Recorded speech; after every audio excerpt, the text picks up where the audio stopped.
On today's Destiny the Show, we recap a little bit of the Iron Banner. We have new Dark Below info regarding quests, missions, some gear, and dance pants to help you get your groove on.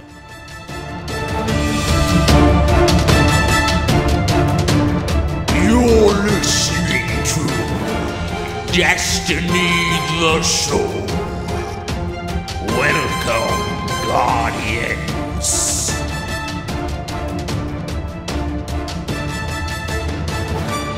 Hey everybody, BBK Dragoon here with a really quick word on patch 1.1. We recorded the show, regular listeners know, on Sundays, but the patch came out yesterday on Monday afternoon. So before we jump into the show that we have recorded, I want to just bring up patch 1.1. It came out Monday afternoon. It's about 80 megabytes, so not too big of a patch. What it did is it worked on the exotics. You now have a higher level of power with the exotics, basically. They should feel a little bit stronger, but they've changed the way they upgrade. At the end of their upgrade tree, it doesn't take Ascendant materials anymore to upgrade. It takes what's known as an exotic shard, and you can get this for 7 strange coins from Xur or by dismantling unwanted exotics. So the weapons that are exotic now start with a higher base attack value and have a narrowed upgrade range to compensate. Every one of the weapons you should take a look at. I'll leave the show notes down below or also on our website, because each one sort of did get a little bit of twists and turns, and exotics are feeling more like exotics, which is great. The other thing that they changed is destination materials, things that you would normally farm on planets like helium filaments, relic iron, etc. You now get those from completing daily heroics. You can also buy those from Vanguard and Cryptarch vendors using Vanguard and Cryptarch points. Those were the big things, and this is a really great patch. We're getting closer to the Dark Below, and that's really what we're going to talk about in today's show. So I hope you all enjoy. So without further ado, let's get into it. Welcome everybody to DTS number 21, I think, right, Ditty? That would be correct. We are old enough to drink in the United States. Ooh, boom! There we go. We've been waiting for this. We're going to go crazy as long as we're safe about it. This week, man, we're getting even closer to the Dark Below. How was your week? It was pretty good. Thanksgiving was very good. I had Thanksgiving with my family and Sanek's family, so I have a lot of leftovers. Nice. How's the ham? Delicious, as always. I think you tweeted a picture of it, didn't you? I did tweet a picture of it. It looked pretty good. I broiled it for a little too long, so it got a little crispy on the top, but I like crispy, so. I do too. I don't think that's an issue, that crunch into that soft, delicious ham. Oh, you have no idea. You don't even need a knife to cut through it. We had Thanksgiving over at a friend's house, and they live up in the mountains, so it was pretty fun. Small group, not big. Like, I like Thanksgivings when they're medium groups. Too small, not that fun. Too big a group, it's like way too long waiting for food. But this was perfect. This was probably like 12 people or so, like 10, 12 people. Really it's a pretty good size, yeah. And there's enough that you can leave with leftovers. When it's too big, you get like, here's a bun. No. I'll be taking that, and oh, the pie? Yes, I'll have that too. Thank you very much. Like, if I was still in college, man, Thanksgiving, I would take everything. Now that I'm not, it's not the same deal. But do you guys have a lot of leftovers? Yeah, the ham I cooked was 10 pounds, and I took home like 8 pounds of it. Nice.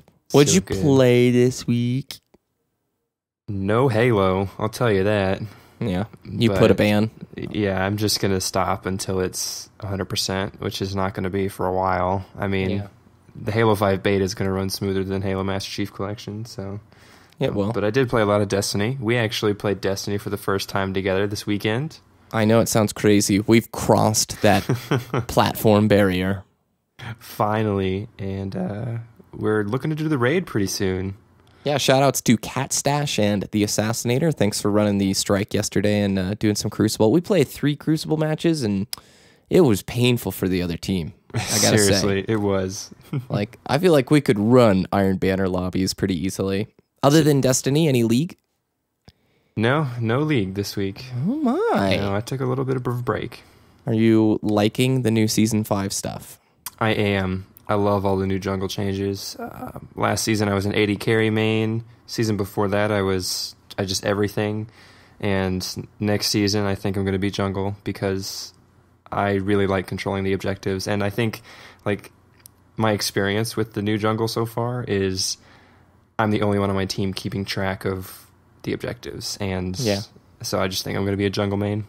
Nice. I'm telling you, once I get quicker web, I'll probably be back into that LoL grind. I have a little bit of time before the new StarCraft expansion comes out, so I'll teach play you. It by ear. Step into my classroom. Thank you. Professor Ditty. Ready for it.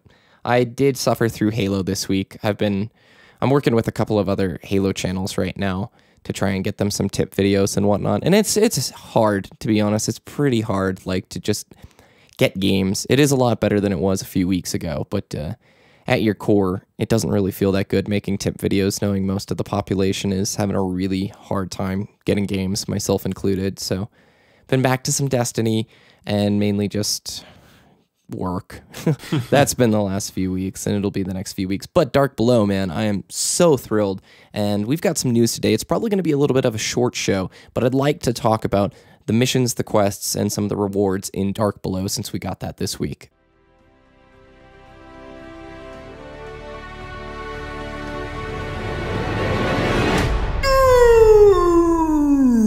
All right, so before we dive into the Dark Below stuff, I do want to recap the Iron Banner. You got to play in it, Ditty, and you definitely notice more differences. We talked about that last week, but I have a chart here that's pretty cool this week that shows the exact buff that the Tempered gave to players. So Tempered buff was the thing that if you activated during the Iron Banner event, the longer you waited, the more of a reputation boost that you would get. And this is a pretty cool graph. So day 1, if you activated it, you'd get a 10% boost. Day 2, 15%. Day 3, 25%. Day 4, 40%. 5, 60%. Day 6, 100%. And if you waited until day 7 to activate the Tempered buff, you would get 150% buff to your reputation games within the Iron Banner. And to put it in perspective, every win would get you about 50 experience, and to get to rank 5, you needed 2,400 experience. With that said, you probably needed to play, I think, about 140 games to reach rank 5, and that's assuming that you won those games. Granted, if you lost them, you would get the medallions. But if you activated the buff later in the week, you could significantly speed that process up. But the only thing is, if you wait to the last day and you don't reach the rank that you want to, because you played it a little too dangerous, a little too risky, waiting to activate that buff, you might not have made it all the way to rank 5, which I thought was pretty cool. Yeah, and you also need to keep in mind that the reputation ranks are going to reset every Iron Banner. Yes. So if you think, oh, I got to rank 5, but I didn't get any rewards, I'll just get them next time. Nope, that's not the case. And I should state, too, to get to rank 5, it was 2,400 XP from rank 4. So in total, rank 1 to 2 is like 1,200, rank 2 to 3 is 2,400, 3 to 4 is 2,400. So it's more than just what I pitched it as, but basically about 140 games, and you can do the math and divide it down to be quite a bit less if you were to play using the Tempered buff. Overall, I think Iron Banner 2.0 a success. Can we close the book and say that was good stuff? Yeah, A+. Maybe an A, not an A+. There's still more. Yeah. There's definitely still more that they could do. I've heard that while the difference was really noticeable, skill still mattered, as long as you were within like 3 levels of one another. Yeah. I do want to take a second here to read the end of the weekly update from Bungie. This was put out on the 26th of December, and I just thought it was sweet, this last paragraph here, and I quote, "We're thankful for the millions of people who have played our game. We're thankful that you care enough about what happens in that brave new world to talk to us about it. We're thankful for the chance to expand on our shared adventure in the days to come. We're thankful for Ascendant Shard's exotic weapons, good friends, and covering fire in times of severe danger. We're thankful for everything that happened this year, the launches, world first, the hard learnings, the updates, the forum chatter, and the movement when we gleefully surrendered complete and total control of our game to its rightful owners. We're thankful that we can take a day or two off and see the people we missed while we were wrestling this new creation to the ground, bundling it for mass consumption, and launching it out of a cannon. Most of all, we're thankful for you. Thanks for playing." I thought that was really a nice touch for a Thanksgiving update. We didn't get any really new info, but it just shows you, man, I like Bungie as a company quite a bit, especially just those little things. Yeah, You know. they really appreciate their community and everything that they're doing to promote their game and grow their game and find all these cool things to do with their game that they've created. And they're just so appreciative, and it's nice to see that they're not an evil corporation trying to just suck all your money out of you. So Yeah, I feel it's hard for us being Halo players right now because their PR team is just sort of the polar opposite. In the last 3 weeks, as the biggest, probably worst console launch in the Xbox history, it's happening. They're really quiet with the public information, with actually speaking with us, and it's just it's a big, drastic difference. I want people who don't play Halo to understand how nice it is to have a developer who reaches out, works with their community, communicates with their community, and shows appreciation for this community. It is a big deal, and if you're ever in the situation where you want that kind of feedback, like I really want for Halo, you appreciate it quite a bit more, don't you think? Indeed, yep. All right, and now the part that I'm really excited to talk about, Dark Below. We've got a lot of information this week, new bounties, quests. We get to talk about the Urn of Sacrifice, which I think is funny because in speedrunner term, when we say te earn, it means the run. So every time I see Urn of Sacrifice, I think it's the run of sacrifice. But I want to call into, or what, not call into question, but just explain the difference between the 3 missions that are coming with the Dark Below and quests. So there's, I think, 3 pillars in the Dark Below that you need to be aware of. Missions, quests, and bounties. And there's a difference between the 3 of those. When the game launches, or excuse me, when the DLC launches, you're going to have 3 missions, and you're going to have multiple quests. Ditty, what is the best way to explain the difference between a quest and a mission, do you think? I would say the mission grows the story of Destiny, Yes. and quests expand on the missions. Yes. So it just provides a more in-depth look at those story missions as well. Okay, yeah, I agree. So the quests we think are multi-staged, like the exotic weapon bounties. If you've done those, they're basically mini 4 to 5 part quests, little tasks that you need to do. And we know right now in the Dark Below, there's going to be the Fist of Crota, the Hand of Crota, Eyes of Crota, and the Heart of Crota quest lines. Those quest lines we think are going to be required to be completed to do the raid, or at least that's what we believe. And the missions are separate. The missions purely are advancing the story. So you have an introductory mission, I can't remember the name of it right now, and then you have Siege of the Warmind and The Awakening. And those are the 2 missions that, or the 3 missions that come with the game that we know about. The first one obviously is going to introduce us to Eris, but after that, I believe Eris is basically your quest line giver. And everything builds towards, number 1, completing the strike known as the Will of Crota, and then number 2, completing the raid. And to do the raid, I think you're going to need to have completed the quest lines so that you can gather the different body parts of Crota, however that might be. Maybe these body parts, too, are generals or sergeants or higher ups in Crota's army. What do you think? Yeah, I was about to say they're probably part of his army. Like the Fist of Crota would be the most powerful. The Hand of Crota would be, I don't know. Then the Eyes of Crota is the all-knowing part of his army. Yeah. Omnigul. I don't think they're literally his body parts. That'd be weird. Oh, you got the hand. Now you build them like Voltron. It's like you're trying to assemble Exodia from Yu-Gi-Oh! Exactly. So let's put it together this way. For the Urn of Sacrifice, which is an item that we know about, this item you have to purchase from Xur, and it's going to be needed in a ritual process. Now, maybe this ritual is going to be needed to do the raid, but let me read you some of the quests that go along with the Urn of Sacrifice. So, Gather Their Dust is the quest name. And to do it, you have to kill thralls with solar damage from a fusion rifle and collect the embers they drop. And death will reset your progress. And there's like 4 or 5 more of those. Basically, for the urn, some of those are killing Urzok, kill cursed thralls with melees, and then returning that urn to the moon to do something with the ritual. And finally, once you have completed the ritual and gotten your urn charged, return it to Xur to whatever the next step will be in that quest line.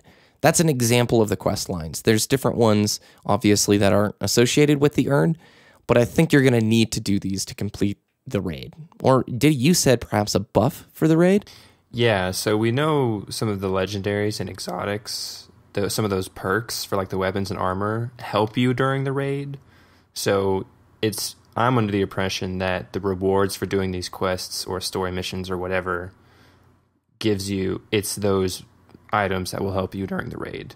Okay. I agree. I think so. Or they could, like, for the missions, right? I think the missions will be part of the story. but the raid will wrap it up nicely. So if you're going to just complete the missions, you're a player who has no interest in the raid, who doesn't meet the level requirements, but you want to just beat the missions, you probably will sort of defeat Crota, but not fully. You know what I'm saying? It's like, you've banished Crota down to the darkness. Good for you. To go fully kick his butt, go do the raid. That's kind of what I'm thinking. Yeah. And I think that's really it, except for the gear. Shall we talk about the gear? Let's go for it. So we've already mentioned here on the show that you're going to have to buy certain common weapons to upgrade them to legendary and then finally exotic. Murmur is one of those weapons and looks really good. This last week we've gotten gameplay from the Dark Below. It's funny because we record the show on Sunday, and I think it was Monday morning that they put that trailer out, and it was like, no! We will probably be moving the date that we record this show within the next few weeks or month, just because a lot of news tends to come out for, on Mondays, and we don't like really missing that stuff for the week of the show. In the video, we got to see Necrochasm, which is a weapon that fires 900 rounds per minute. It's upgraded from Eidolon Ally, if I said that right. And it looks really, really cool. This is kind of like that spike gun that has green ooze on it. You know which one I'm talking about? Oh, yeah. Yes. Looks pretty cool, right? Yes. Then there is the ATS/8 Arachnid, and this, I think, is the helmet that has 8 eyes on it, and that looks pretty cool. Actually, that's more than 8, isn't it? That's 9 eyes. I wonder why it says 8. 1, 2, 3, 4. Yeah, that's definitely 8. Unless there's one hidden in his hood. In the show notes, guys, there'll be pictures. So 1, 2, 3, 4, 5, 6, 7, 8, 9. That's definitely 9. 9? What? Oh, yeah, I see it. Okay. It's that one extra on the right. Maybe there's another one on the right side. I don't know, though. Pure and Chromium, we don't know.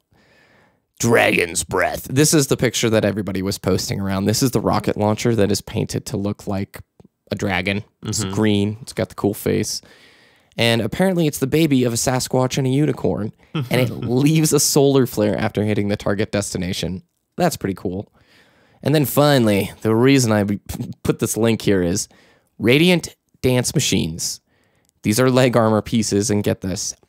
They increase your dancing ability by 150%. But it gets better. Can be upgraded to 9,000%. So I don't have a clue what this means, but could you imagine 9,000 dancing ability? Yeah, like, do you dance 9,000% faster? That would be insane. But is faster better? That's what I'm wondering. Is he just like going to be doing the twist? Or are you going to get a bunch of new emotes? I don't know. But dancing. Oh, that would be so cool. It's, I don't know, funny to speculate. I'm not sure that anybody can say with much certainty right now what that means. They certainly look cool. They're basically holographic armor pieces that sort of float above this hunter's armor. It's definitely a hunter, isn't it, with that helmet? Yeah. And this is the type of armor that I was talking about earlier before the show. This is like the first holographic, transparent armor piece that hunters have, or that I've seen. You know, warlocks, they have those bonds. The titans, some of them have those butt capes, towels. the butt towels. Yeah. Hunters, they don't have a transparent cape, and I'm pretty disappointed that we don't have one of those. So get on that. What can you say? This is your ghost, Miranda. And when I'm not out helping Guardians, I'm listening to Destiny the Show. All right, so since this is a short week, that was hard to say, we want to ask you, what is the top thing you are excited for in the Dark Below? We don't have, too much to go off of right now. But if I were to ask you, Ditty, right now, what is the top thing that you are excited for in the Dark Below? What would it be? Using the knight's swords in the PvE patrol environment. Yes. Seriously, that's going to be amazing. One of the bounties, I'm surprised we didn't talk about this because we were so hyped about it before the show, but one of the bounties is like kill a certain amount of enemies with a knight's sword or something. Yes. And it's just like, oh my god, when I kill one, I can actually pick it up and use it finally. And I'm just super excited about doing that finally. They're showing video of the Cosmodrome, somebody using that slicey sword. Oh, it's such an underused, awesome mechanic for just that one mission. That's all I wanted, was to slice some people up some more. I think if I had to pick just one thing that I'm excited about, it probably wouldn't be the raid.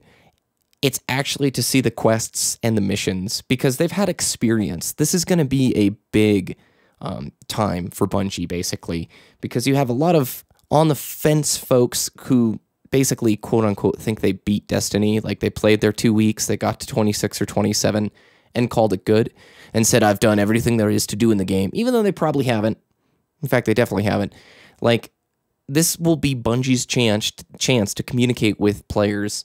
This is what the future is going to look like and how DLCs are going to play out. Because over the next 10 years, right, we don't know how many DLCs there are going to be. I would wager that Destiny, the first game, is probably going to have more than just these initial 2 DLCs.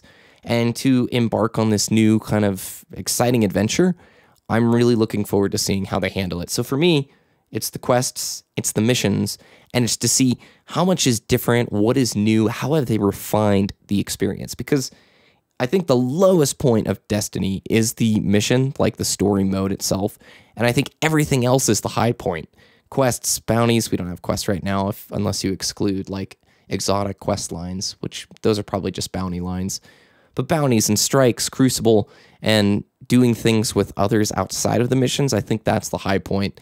And it'll be interesting to see if they can address this in the Dark Below. My really overly wordy answer. Yeah, I mean, I would agree with that because I've talked with a number of people who have played a lot of Destiny, but they don't play it anymore because they feel like there's nothing new for me, you know? Yeah. After they say, you know, I've beaten the raid, I don't really see any point in playing the game anymore. And I can understand that to an extent because a lot of it will be repeating. Like, I have to redo all these strikes, I have to redo all this material farming, I have to redo all that stuff. And the raid is like end game for them. And since there's no new content being put out yet, then they're not going to come back to Destiny. And what this DLC or expansion is providing for us is what they're wanting, right? They want more Destiny content. And it's just, I'm really interested to see where this game is in 2 years, right?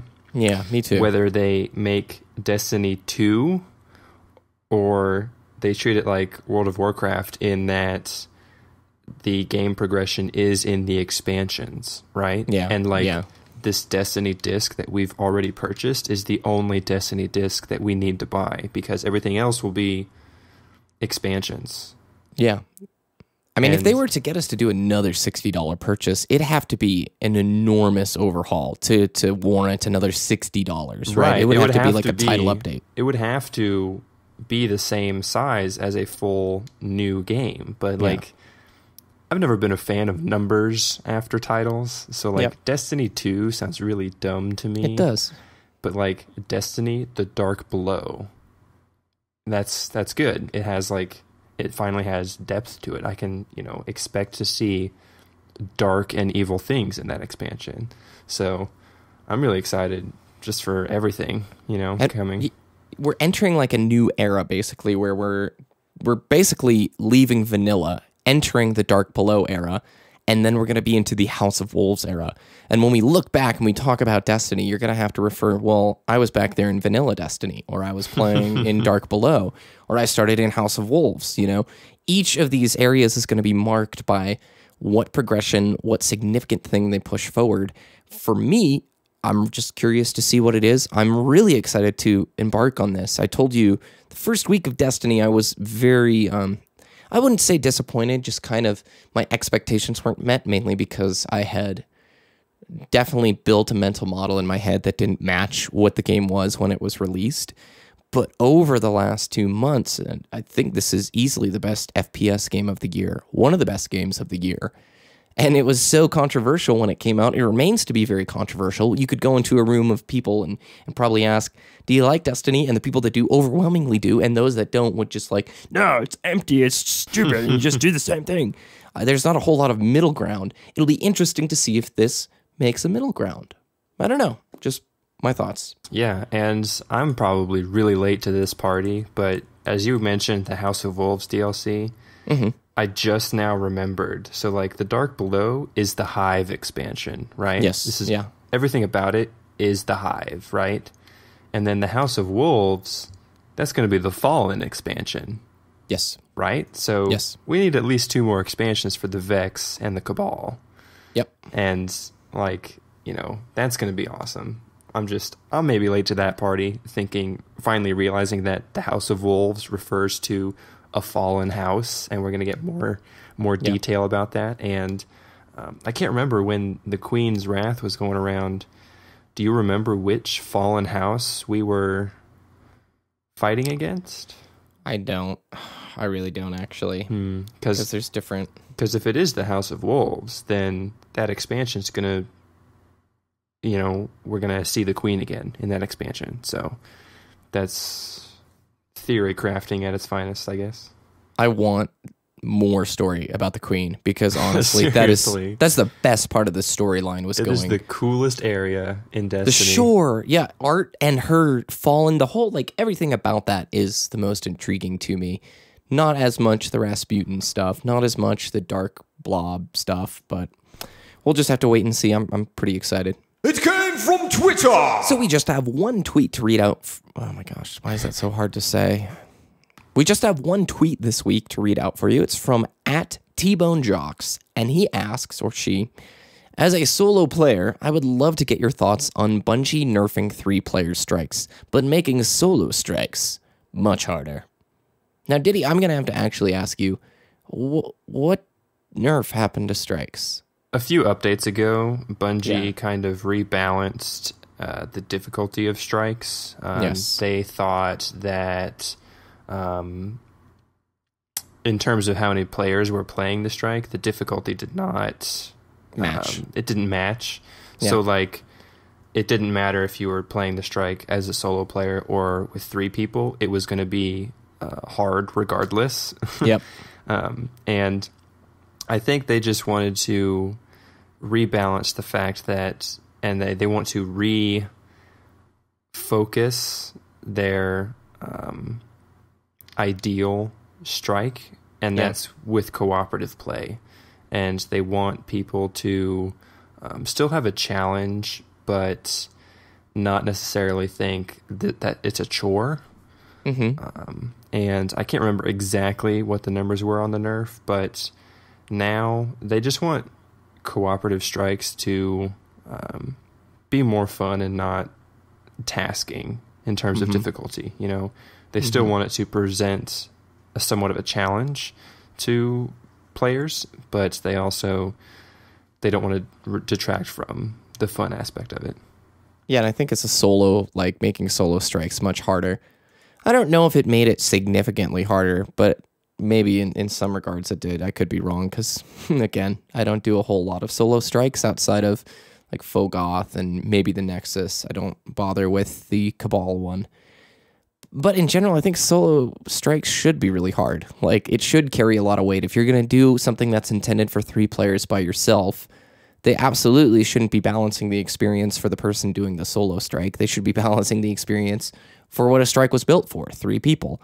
So to implement that, like, for them to sit down at the design table and go, now this could be pretty hard when somebody solos it, good. Like, in my opinion, don't make it impossible, obviously, but that makes it more fun when I watch somebody who's seriously struggling to get through a solo strike, because that carries weight, right? Yeah, and I don't know if you voluntarily solo the strikes, but if you want to play with people, there are outlets for you to actually find people. There's obviously the Vanguard Strike playlists that you can get match made into playing those certain strikes. But if you just want to do it by yourself, then it's going to be difficult no matter what, because they are designed for cooperative play. Yeah, I think DestinyLFG.com, DestinyPublicEvents.com all have places where you can group up with players if you want to do the heroic, if you want to do the Nightfall Strike. So there really is no reason that you should ever feel forced into doing those alone. You know, granted, you may have to play with strangers, but sometimes that's okay. You might meet new friends. I don't know. Yeah, and with the newly implemented chat system, you can actually talk to them now. That is amazing. Now, Ditty, what is our bounty this week? Ah, yes, our bounty. It's actually going to be those of you who have pre-ordered the expansion pass and own the Tumbler Sparrow. That's the trick bike with the blue Sparrow and the orange flames across it, where you can actually do stunts off of it.